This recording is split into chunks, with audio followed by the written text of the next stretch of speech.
राज्य सरकारचा अजून आत्मविश्वास नाहीये की निवडणूक झाली की आपण निवडून येऊ शकू आणि म्हणून जाहीर केलेल्या वेगवेगळ्या योजनांची जाहिराती करणं, लोकांच्यापर्यंत त्या पोहोचवणं यासाठी त्यांना वेळ पाहिजेल असं दिसतंय.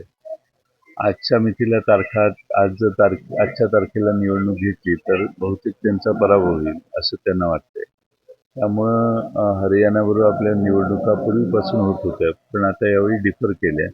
त्यामुळं या नोव्हेंबरमध्ये घेण्याचा आणि जास्त कालव्यय करण्याचा त्यांचा प्रयत्न दिसतोय आणि निवडणूक आयोग त्याला बळी पडतंय. त्यामुळं बघू आता, पण त्यांची निवडणूक घ्यायची आज तरी तयारी दिसत नाही. सर, राजेंद्र शिंदे यांनी म्हटलं आहे की नाईलाजानं मी अजित पवार गटामध्ये गेलो. तुमच्या काही संपर्कात? माझा काही संपर्क झालेला नाही आणि त्यांच्या जिल्हा मध्यवर्ती बँकेला काही निधी मिळावा यासाठी मला वाटतं ते तिकडे गेले होते, पण माझा संपर्क नाही.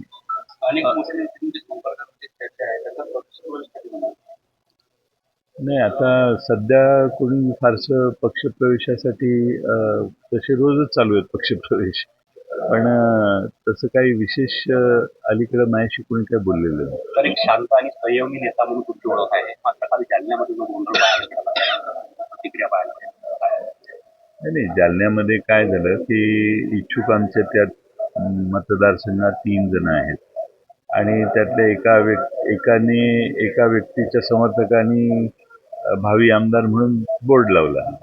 मग दुसरे जे समर्थक होते ते प्रचंड गोंधळ करायला लागले. त्यामुळं सभेच्या शेवटचाच भाग होता, समारोपच होता तो, पण गोंधळ एवढा झाला की तो म्हणजे त्याचा बोर्ड काढावा अशी त्यांची सगळ्या इतरांची मागणी होती. त्या दोन्ही याच्यात बरंच वाक्ययुद्ध झालं. त्यामुळे मी त्यांना शांत करायला त्यांना हे केलं. सर, महायुतीमध्ये अजित पवार गटाने भाजपमध्ये जो वाद चालला म्हणजे काळे झेंडे दाखवण्यात आले त्याच्या ताफ्याला, आज नवाब मलिक हे कार्यक्रमात उपस्थित राहणार आहेत, म्हणजे नाराजी डावलून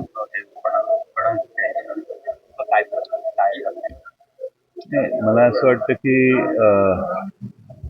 विधानसभेला तिकडच्या बाजूने अजित पवारांच्याकडून नवाब मलिक यांच्यावर अतिशय गंभीर आरोप झालेले आहेत. त्यामुळे बहुतेक भारतीय जनता पक्षाने त्यांची मुलगी उभी राहिली तर चालेल, पण नवाब मलिक नको असं काहीतरी सोल्युशन काढलेलं दिसतंय. म्हणजे थोडक्यात भारतीय जनता पक्षाने ते मान्य केलेलं आहे, नवाब मलिक यांना बरोबर घेणं असा त्याचा अर्थ आहे. त्यामुळे नवाब मलिकांच्यावर आरोप भारतीय जनता पक्षानेच केलेले आहेत आणि अतिशय गंभीर आरोप केलेले आहेत आणि त्यामुळं त्यांची जवळीक भारतीय जनता पक्ष करतोय असं आता चित्र समोर येते. तर आज रक्षाबंधन आहे, दादांना विचारलं की तुम्ही दादा म्हणले की मी मुंबईत असतो तर बांधेल, आणि ताईंनी प्रतिक्रिया देताना असं म्हटलं की रामकृष्ण. त्या दोघांच्यातला संवाद आहे, मी त्याच्यावर बोलणं योग्य नाही. कुठल्या मतदारसंघांवर दावा करणार आहे?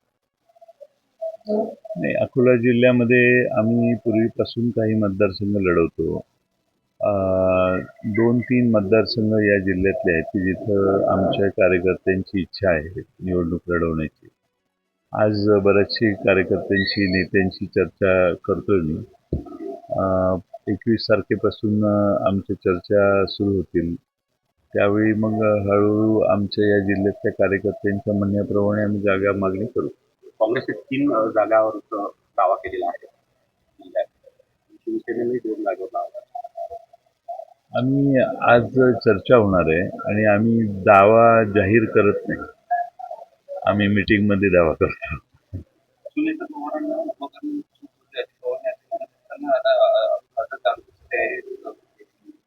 कुणी? मला माहित नाही, तशी काही चर्चा माझ्या कानावर नाही आहे.